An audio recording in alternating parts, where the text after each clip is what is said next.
Right, platelet transfusion भी करोगे, ठीक है। तो थोड़ा बहुत बात हम लोग प्लेटलेट ट्रांसफ्यूजन की भी करेंगे, ठीक है। या अगर कोई पेशेंट ब्लीड कर रहा हो तो कितना भी प्लेटलेट हो आप उसको प्लेटलेट ट्रांसफ्यूजन दे सकते हो। ये इंतजार नहीं करोगे कि 10,000 के नीचे जाए और ज्यादा सीवियर ब्लीडिंग हो, ब्लीडिंग करते करते डेथ हो जाए तब प्लेटलेट चढ़ाएं, ऐसा नहीं है, ठीक है। अब देखो, हम लोगों ने शुरू में बात की थी जो डेंगी फीवर होगा या डेंगी होगा वो ज्यादा से ज्यादा इसका फीवर कितने दिन आएगा? 7 days। राइट, 7 डेज में या तो पेशेंट ठीक हो जाएगा, राइट, या तो पेशेंट हमेशा के लिए चला जाएगा। अगर कोई कहे कि किसी को 15 दिन से बुखार आ रहा है तो इसका मतलब वो डेंगी है कि कोई और डिजीज है? कोई और डिजीज है। कोई और डिजीज है। अब इन 7 दिनों में भी जो 7 डेज तक पेशेंट को फीवर आ सकता है डेंगू के केस में, इन 7 डेज में भी जो फीवर आता है जो ज्यादा तेज आता है वो ज्यादा से ज्यादा 2 से 3 दिन आता है, ठीक है, जो बहुत तेज आता है। उसके बाद फीवर आपका क्या होने लगता है? हल्का पड़ने लगता है। लेकिन इसी के बाद दिक्कत शुरू होती है, इसी के बाद आपका क्या स्टार्ट हो जाता है? क्रिटिकल फेज स्टार्ट हो जाता है। यहाँ पे फेब्राइल फेज होता है, फिर क्रिटिकल फेज स्टार्ट हो जाता है, राइट। फिर उसके बाद आपकी रिकवरी फेज स्टार्ट हो जाती है। तो हम लोग कहते हैं 2 से 3 दिन चलो फीवर आया लेकिन कोई बहुत क्रिटिकल बात नहीं है, प्लेटलेट भी उतने कम नहीं हुए। लेकिन फिर उसके बाद क्रिटिकल फेज हो जाता है 5 से 7 दिन, राइट। अगर क्रिटिकल फेज जल्दी रिजॉल्व हो गया या नहीं आया तो आपका लास्ट आपका 5 to 7 डेज में क्या होता है? पेशेंट रिकवर कर जाता है, ठीक है। तो इस तरीके से आपके 3 फेजेस होते हैं इलनेस में। फेब्राइल फेजेस में ना प्लेटलेट बहुत कम हुआ है ना बहुत ज्यादा लीकेज हुआ है, राइट। जब क्रिटिकल फेज आता है तो एक तो आपके प्लेटलेट काफी कम हो जाते हैं और दूसरे आपके क्या हो जाते हैं? लीकेज बढ़ जाता है। मतलब जो बीपी वगैरह फॉल होने के चांसेस होते हैं वो फर्स्ट 3 डेज में होते हैं या उसके बाद होने के चांसेस ज्यादा रहते हैं? कब ज्यादा खतरा रहता है?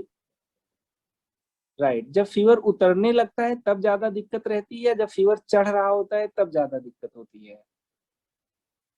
बताएं। राइट, जैसे ही फीवर हल्का पड़ता है, ठीक है, उसी समय क्रिटिकल फेज स्टार्ट होता है। हो सकता है पेशेंट यहीं के बाद ठीक हो जाए, 2 दिन से ज्यादा बुखार ही ना आए। लेकिन सबके साथ ऐसा नहीं होता, कुछ लोग क्रिटिकल फेज में चले जाते हैं, राइट। और क्रिटिकल फेज से कुछ लोग ऊपर चले जाते हैं, कुछ लोग रिकवर कर जाते हैं। तो आज हम लोग फेजेस ऑफ डेंगी फीवर देखेंगे, क्लासिफाई करेंगे डेंगी फीवर कितने टाइप के होते हैं, राइट, कि सिंपल है, कि आपका वार्निंग साइन के साथ है, कि डेंगी हेमरेजिक फीवर है, या डेंगी शॉक सिंड्रोम है। आइए आज के लेक्चर में हम लोग डेंगी देखते हैं।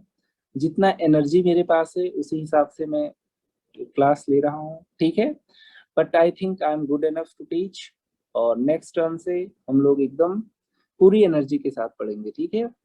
कोई परफॉर्मेंस नहीं ले रहे हैं, डेंगी आज खत्म कर ले रहे हैं, ठीक है। हम लोगों ने काम भर का ट्रीटमेंट प्रोटोकॉल इसके पहले भी देखा है। सबका माइक मैंने ऑफ कर दिया है। आइए देखते हैं आज का लेक्चर।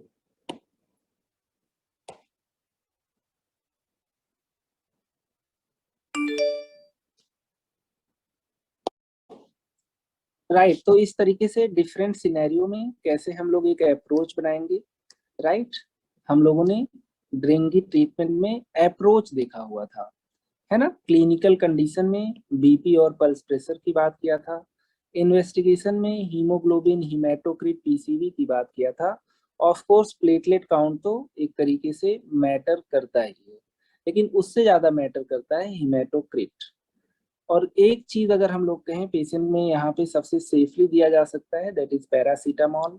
बाकी कोई non steroidal anti inflammatory drug मतलब एंटीपायरेटिक एनाल्जेसिक अवॉइड करना है, जैसे कॉम्बीफ्लाम, आइब्यूजेसिक, क्योंकि ये लोग प्लेटलेट के फंक्शन को भी प्रॉपरली नहीं होने देते, प्लेटलेट डिसफंक्शन कॉज करते हैं।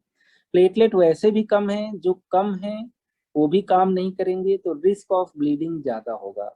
इसीलिए डेंगू के केस में ना इंट्रामस्कुलर इंजेक्शन लगाने के लिए बोला जाता है क्योंकि वहां से भी ब्लीड हो सकता है, ना ही पैरासीटामोल के अलावा कोई और मेडिसिन। अगर वॉमिटिंग वगैरह हो रही है तो जाहिर सी बात है ऑनडेनसीट्रॉन, एमसेट वगैरह दिया जा सकता है।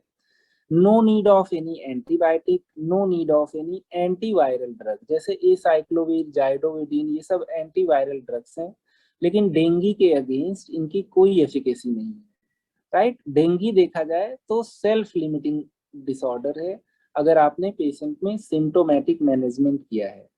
अननेसेसरी ब्लड प्लेटलेट ट्रांसफ्यूजन या ब्लड ट्रांसफ्यूजन नहीं करना है। जब प्लेटलेट 10,000 के नीचे हो जाए तब आपको चढ़ाना है, या अगर पेशेंट ब्लीड कर रहा हो तो क्लिनिकली आप लोग किसी भी लेवल पे, जैसे प्लेटलेट 50,000 भी है तो भी चढ़ा सकते हो। फ्लूइड मैनेजमेंट की बात हुई थी, जिसमें हम लोगों ने कहा था रिंगर्स लैक्टेट या एनएस चूज करेंगे, राइट। डीएनएस भी दे सकते हैं अगर पेशेंट में कोई कोमॉर्बिडिटी नहीं है, राइट। तो Ringer lactate is best fluid, right, followed by normal saline, followed by dextrose normal saline, that is DNS. यहाँ पे हम लोगों ने बात किया था पल्स प्रेशर, बीपी, हिमेटोक्रिट, और किस तरीके से हम लोगों ने कभी फ्लूइड कभी ब्लड ट्रांसफ्यूजन के कॉन्सेप्ट को देखा था, राइट। आइए बात कर लेते हैं यहाँ पे हम लोग फेजेस ऑफ डेंगू फीवर, मतलब अगर किसी को डेंगू हो रहा है तो कितने फेजेस होते हैं clinically, right.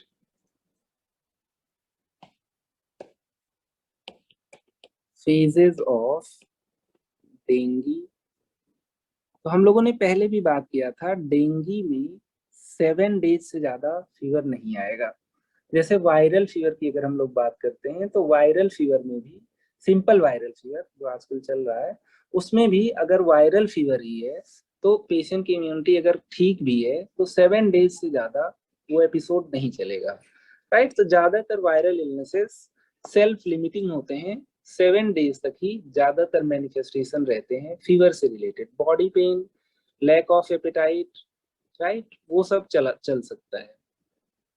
Phases of dengue fever, यहाँ पे हम लोग नोट करके लिख लेते हैं, overall fever can last for maximum of 7 days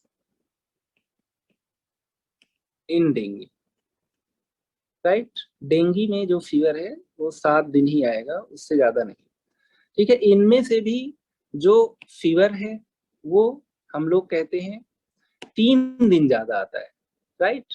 आइए देखते हैं, तो यहाँ पे अगर हम लोग बात करें फेजेस ऑफ डेंगू, तो डेंगू में हम लोग 3 फेज यहाँ पे कहते हैं, एक तो फेब्राइल फेज,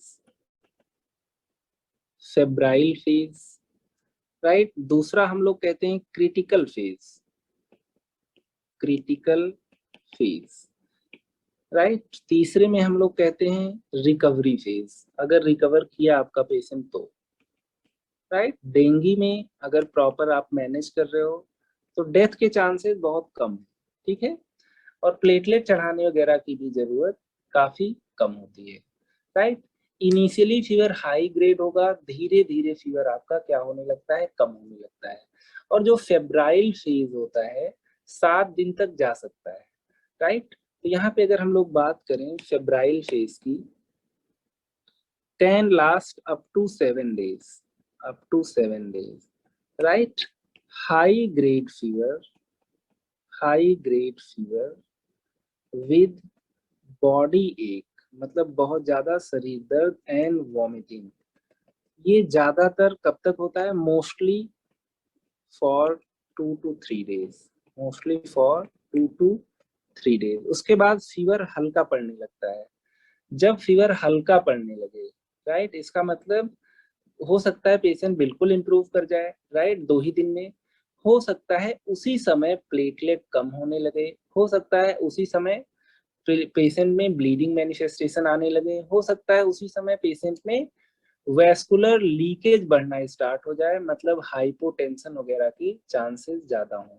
लेकिन इसी को प्रेडिक्ट करने के लिए हम लोगों ने एक टेस्ट की बात की थी, जो फेब्राइल फेज में अगर कर लें तो आगे हम लोग उस चीज को एक्सपेक्ट कर सकते हैं, राइट। तो यहीं पे हम लोग क्या कह सकते हैं, डू टॉर्निकेट टेस्ट, हम लोगों ने हेस टेस्ट की बात की थी, डू टॉर्निकेट टेस्ट या हेस टेस्ट, इससे हमें आइडिया लग जाएगा कि पेशेंट में आगे चल के क्रिटिकल फेज में क्रिटिकल हो सकता है पेशेंट की नहीं, राइट। यहाँ पे हमें क्या gives clue, regarding vascular leakage, right? Regarding vascular leakage यानी कि सीवियरिटी ऑफ डेंगू। तो शुरू के 2 दिन में फीवर बहुत तेज होगा, राइट, चिल्स एंड राइगर्स के साथ होगा, बॉडी पेन बहुत ज्यादा होगा, वॉमिटिंग होगा, जॉइंट पेन होगा, bone break fever, retro orbital pain होगा, राइट। लेकिन शुरू के 2 दिन में ऐसा नहीं होता कि पेशेंट को ब्लीडिंग स्टार्ट हो जाए, पेशेंट को क्या कहते हैं बीपी बहुत कम होने लगे, राइट, रैसेस बहुत आ जाए। शुरू के 2-3 दिन आपके केवल बहुत ज्यादा ट्रॉमेटिक होते हैं, डेंजरस नहीं होते हैं। फीवर आने की बात है 7 दिन आ सकता है, लेकिन 2 से 3 दिन बहुत तेज रहता है फीवर। जैसे ही फीवर कम होने लगता है, राइट, वही आपका कुछ लोगों में क्रिटिकल फेज में चेंज हो जाता है। हम लोग कहते हैं 3rd to 7th day, right, ये आपका क्रिटिकल फेज होता है, क्योंकि यहीं पे 2 चीजें होती हैं, प्लेटलेट्स स्टार्ट फॉलिंग, राइट, सब में नहीं, प्लेटलेट्स स्टार्ट फॉलिंग, और दूसरा हम लोग कहते हैं वैस्कुलर लीकेज इंक्रीजेस। इसका मतलब अगर आप ये सोच रहे हो कि आप 3rd से 7th डे मतलब बचे हुए जो दिन है उनमें अगर फीवर कम है, तो इसका मतलब ये मान लो कि पेशेंट इम्प्रूव कर रहा है, नहीं। यहाँ पे अब मॉनिटरिंग की जरूरत आई, अब जाके प्लेटलेट काउंट का मतलब है, अब जाके यहाँ पे आपको ब्लड प्रेशर और पल्स प्रेशर देखना है। अदरवाइज इसी क्रिटिकल फेज में फीवर ना आने की वजह से आप लोग मेजर इवेंट्स मिस कर सकते हो, मॉर्टेलिटी के चांसेस हो सकता है बहुत ज्यादा हो, राइट। इसका मतलब क्रिटिकल फेज में पेशेंट क्रिटिकल हो सकता है, और यहाँ पे क्या है, therefore risk of bleeding and shock. Shock के बदले आप यहाँ पे हाइपोटेंशन लिख सकते हैं, राइट। आपने पेशेंट को मैनेज कर लिया, तो इसके बाद पेशेंट में क्या होगा, रिकवरी होगी। रिकवरी को हम लोग कहते हैं after 24 to 48 hours of critical phase, right. हो सकता है फेब्राइल के बाद 2 दिन के बाद रिकवरी हो जाए, राइट, लेकिन क्रिटिकल के बाद अगर हम लोग कहें after 24 to 48 hours of critical phase, right. अगर आपने सही से मैनेज किया तो रिकवर करेगा, नहीं तो शायद रिकवर करे भी ना। तो डेंगू के केस में total duration of fever only 7 days. लेकिन अगर आप लोगों से कहा जाए कब आपको ज्यादा क्या रहना, विजिलेंट रहना है, तो वो आपका शुरू का 2-3 दिन नहीं है, और जब हाई ग्रेड फीवर आ रहा है वो बिल्कुल डेंजरस है, डेंजरस टाइम नहीं है। जब फीवर हल्का पड़ जाए, राइट, जैसे 4th day, 5th day, 6th day, 7th day, उस समय प्लेटलेट फॉल होने के चांसेस बहुत ज्यादा है। 7th डे के बाद अगर 7th डे तक पेशेंट सरवाइव कर गया, इसका मतलब अब प्लेटलेट का भी राइज स्टार्ट होगा, क्योंकि डेंगू आपका अब ना फीवर कॉज करेगा, और बॉडी में जो एंटीबॉडीज बनी हुई हैं अब वो ऑलमोस्ट आपके डेंगू वायरस को न्यूट्रलाइज कर चुके होंगे, राइट। देयरफॉर इतना देखने के बाद हम लोग कहते हैं we must be vigilant when fever starts subsiding, right, that is from 3rd day of illness, 3rd day of illness, bracket में critical phase, because platelets start falling and BP also may fall। ठीक है, तो ये बड़ा important है कि कब आपको ज्यादा विजिलेंट रहना है, ठीक है। जैसे मान लीजिए आपने एक 3rd डे प्लेटलेट काउंट कराया, हल्का सा कम है, हर 24 घंटे पे आपको आगे चल के प्लेटलेट काउंट कराना है, तब तक जब तक वो डिक्रीजिंग ट्रेंड में है। एक बार वो इंक्रीजिंग ट्रेंड में आ जाता है तो फिर उसके बाद फिर दोबारा डिक्रीजिंग ट्रेंड में नहीं आता है।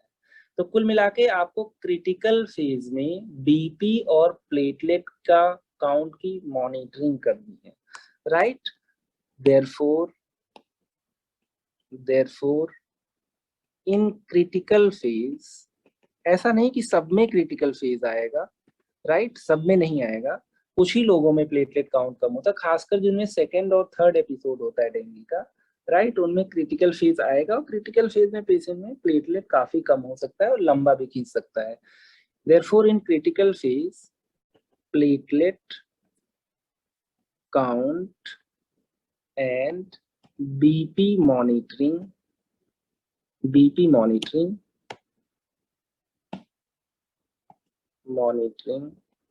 Is compulsory, right. तो ये चीज ध्यान देने वाली है कि कब हमें ज्यादा कॉशियस रहना है, जब हम लोग किसको मैनेज कर रहे हैं, जब हम लोग मैनेज कर रहे हैं डेंगू के पेशेंट को, राइट। अब आइए हम लोग देख लेते हैं कि डेंगू फीवर को हम लोग किस तरीके से क्लासिफाई करेंगे। फेजेस नहीं, क्लासिफाई का मतलब है कब कहेंगे सीवियर डेंगू है, कब कहेंगे डेंगू विद वार्निंग साइंस है, राइट, कब कहेंगे डेंगू हेमरेजिक फीवर है, कब कहेंगे डेंगू शॉक सिंड्रोम है। उसी तरीके से हम लोग पेशेंट को मैनेज करेंगे। आइए बात करते हैं टाइप्स ऑफ डेंगू फीवर।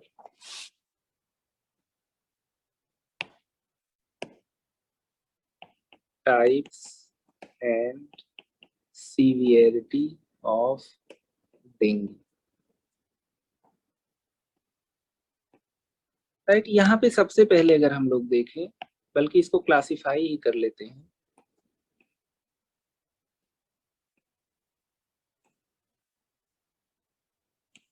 सबसे पहले हम लोग यहाँ पे ले लेते हैं dengue fever without warning sign, dengue without warning sign, right, without warning sign. फिर हम लोग कहते हैं dengue with warning signs, with warning signs. अगर सी के नीचे डैश लगा लो तो विदाउट होता है, सी के ऊपर लगा लो तो विद होता है, right, dengue with warning science. यहाँ पे फिर तीसरा हम लोग कह देते हैं dengue haemorrhagic fever, dengue haemorrhagic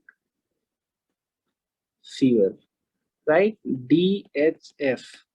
इसी तरीके से एक और होता है dengue shock syndrome, right, dengue shock syndrome, right, DSS।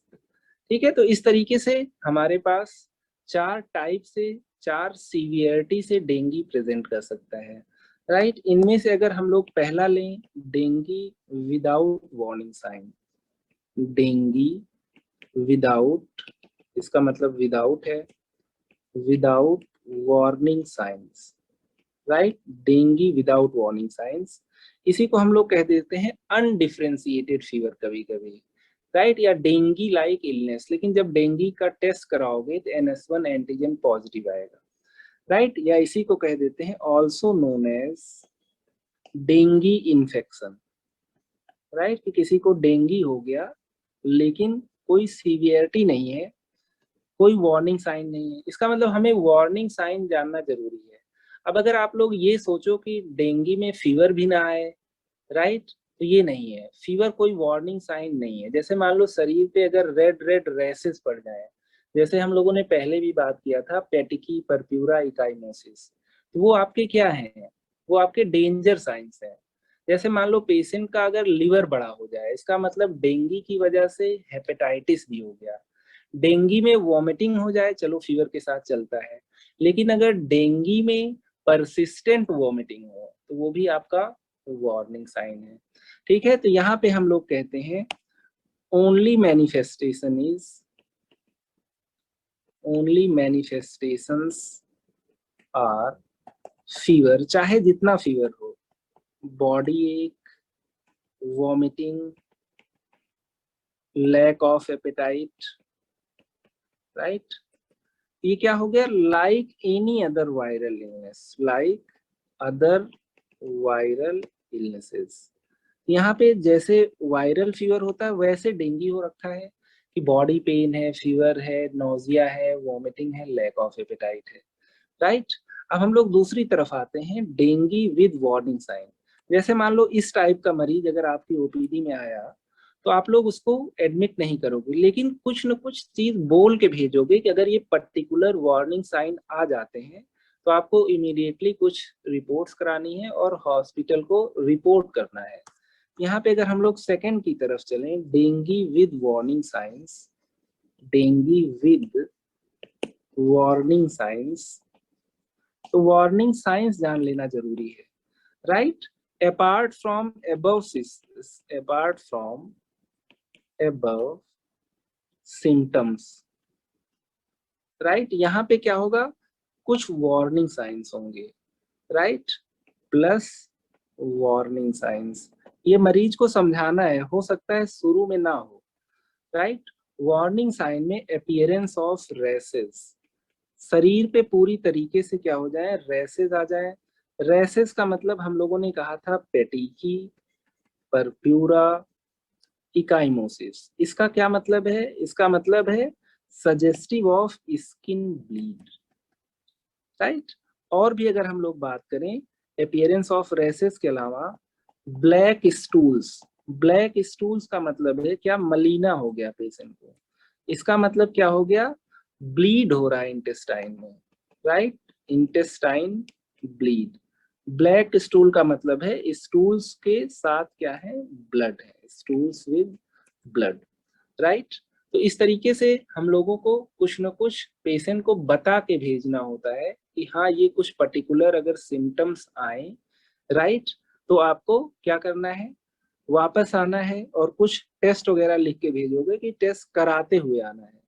Appearance of races के अलावा अब केवल वॉमिटिंग नहीं, परसिस्टेंट वॉमिटिंग, राइट, बराबर उल्टी हो रही हो, ये नहीं कि एक बार वॉमिटिंग हो गई।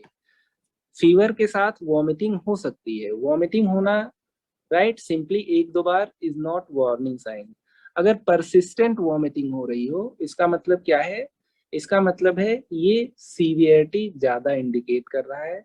और अगर डेंगी के पेशेंट में परसिस्टेंट वॉमिटिंग हो रहा है, इसका मतलब ओरल फ्लूइड्स वगैरह भी नहीं ले पा रहे हैं, हाइपोटेंशन वगैरह में जाने के चांसेस बहुत ज्यादा हैं। इसके अलावा यहाँ पे हम लोग बात करते हैं तीसरा, लीवर को पैल्पेट करो, अगर लीवर ज्यादा बढ़ा मिल जाए, राइट, हम लोग यहाँ पे कहते हैं pen abdomen, right, with abdominal tenderness, with abdominal tenderness मतलब ऐसे इंसान का पेट अगर पैल्पेट करो तो पेनफुल हो, राइट, विद हिपैटोमीगैली, विद हिपैटोमीगैली। कभी कभी क्या होता है, डेंगी वायरस, राइट, जैसे प्लेटलेट डिस्ट्रॉय कर रहा है, ब्लड वेसल डिस्ट्रॉय कर रहा है,